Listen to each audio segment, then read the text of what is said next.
There is a midrash that says that in Egypt there was gates around Egypt. There was like a wall with gates, and every gate had like a certain animal that is like the animal of that gate. And then by some kind of a witchcraft that the Egyptians did, so they made it that if a slave will try to run out of one of the gates, so then the same animal, which is the animal of this gate, all around Egypt will like shout, yell, bark, whatever it is, yeah. And then all the Egyptians will know that someone is trying to escape from that specific location, and they will like go there to catch him. Okay. Okay.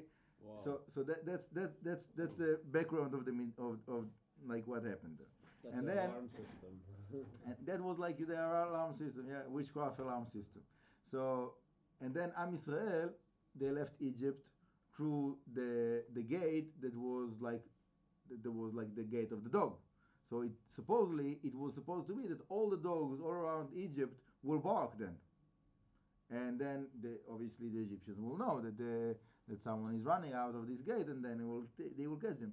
So that was the miracle, that all the dogs all around Egypt, all the different kinds of the dogs, doesn't matter which kind of dogs, all those dogs, none will bark. Okay, so if you want to say that that they had a certain kind of specific dog that doesn't bark anyhow, so first of all, you're taking like the whole like point out of the story, Yeah. and that's one thing. And also, you can say that for those kind of dogs, so this yelling that is like a wolf kind of a yelling, so that will be their bark. So whatever the midrash says about the dogs that are not barking, so they'll make that it means noise. yeah. So that noise that is like not exactly barking, that of these specific dogs, Okay. that will be count as their barking. And did when we left, did we take the dogs with us? It I I never see anywhere that it says that Am Israel took dogs with them. They took the flock, and it makes sense that like today people like that they have flocks, so they're using dogs to gather the flock. So it could be, but it doesn't say anywhere that they had dogs when they were in the desert. I didn't see any midrash like that. Oh, interesting. So it's not the dogs that Am Israel took; it's the dogs of the Egyptians that stayed in Mitzrayim that didn't bark on Am Israel leaving. Okay. Anyhow, Interesting. there's a whole discussion about how, like, is that a good thing to try to explain the miracles in a natural way? Okay, so to say that like the reason that the dogs were not barking is because it's this specific kind of a dog.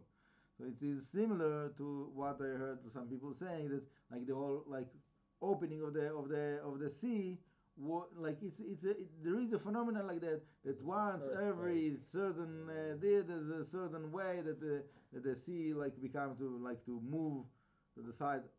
Okay, so first of all, it doesn't explain how the midrash continues to say that all of the waters all around the world were splitting in the same time, in a cup, even in a cup, right? So it's not enough to explain all of the midrashim, but I'm saying, like, is that a good idea to try to find like the nature that is behind the miracle, or the right way is exactly the opposite, to find the miracle behind the nature? Yeah.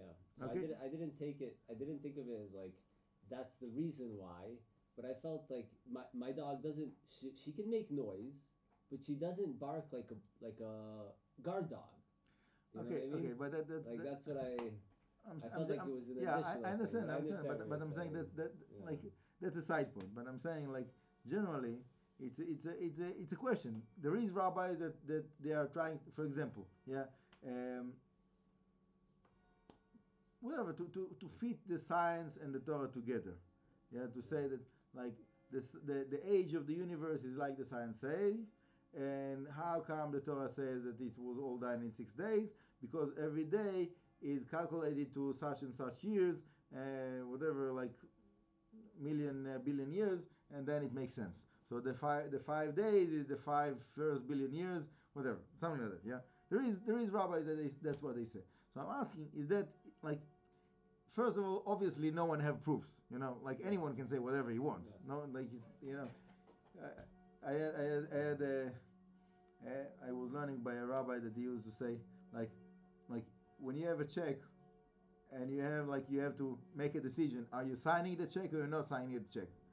So you're very, very cautious. You want to make sure that like all the details in that check is right. And if it's right, so then you'll sign on it. If it doesn't right, so like, you don't want to have your signature on a check that there's something wrong there, right? So he said, like, why people have the courage to say like things of Torah, and they don't check like they don't check like they check the check. Why they don't check like they check the check? Right? So we need to check what we're saying before we're signing on it, to make sure that that's what we want, right? You're writing a check, which is your words that you're saying, like your Dvar Torah. Is that what you want to say, right? Yeah. So that's like it's a general like understanding of like what do we want to say? What is the thoughts that we want to create in like in the people that are hearing us, right? I have a certain like inner world within me, and I need to express it with words. And the people that are listening to those words, it comes to their mind, to their inner world, and it becomes to be their part of their inner world if they accept it. So whoever doesn't want to accept, but those that wants to accept, so what do you want to have as a result of your words, right? And obviously it's very hard to say, because like different people take different things in different ways, right? For example, there was like a boy that was learning here, and he heard a rabbi that was saying something about like the foundation of faith according to the Rambam. That's the opinion of the Rambam, but there is other ways of like what is the foundation of faith. So this guy, he took those words of this rabbi, and he used it to support his like wrong assumption of like whatever, like that he was doubting in his mind, like to go in the way of the Torah, or not to go. And like those words of this rabbi, it made it that he will have like he thought that he have like a proof, a support for whatever he was mistaken on. So something like that, like how much is the responsibility of the rabbi that said it? Obviously that's not what he wanted, right? He just wanted to show that the world is like the world of faith, of like the Jewish understanding is not only what we are accustomed to think, that usually many people like they just the Rambam is the foundation of faith, and that's it. There's no other foundation. So he wanted to show that there's others, there's other ways. And after I heard this case, so I understood why the vast majority of the rabbis, they don't want to promote those other opinions except of the Rambam. If you're going by the Rambam, you're safe. Yeah. So the other opinions, you see that some people are falling into mistakes with it. So I'm just using that as an example, that we need to be very careful on like what we're saying, to who we say it, and it's not simple. People like many times people are taking like a sentence and take it out of the context, and they use it in a like wrong way, and it was a big like question for me, even now, like what is the amount of responsibility that I have for whatever people might think from whatever it is that I'm saying. So I'm trying to make all what I'm saying like clear as I can, that there will not be a space for mistakes, but always there's space for mistakes. And I'll finish with that it says, there's a midrash that says that when Moshe Rabbeinu wrote the Torah, so Hashem told him, write the pasuk, Vayivra Elokim et Adam b'tzalmo, that God made man in his image.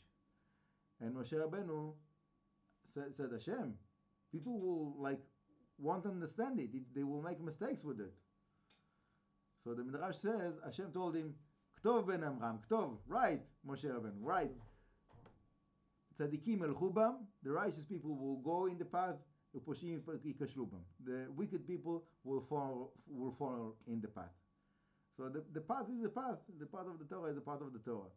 And there is always a room for making mistakes. And there's always room to, like, from a mistake to build someone's, to the truth.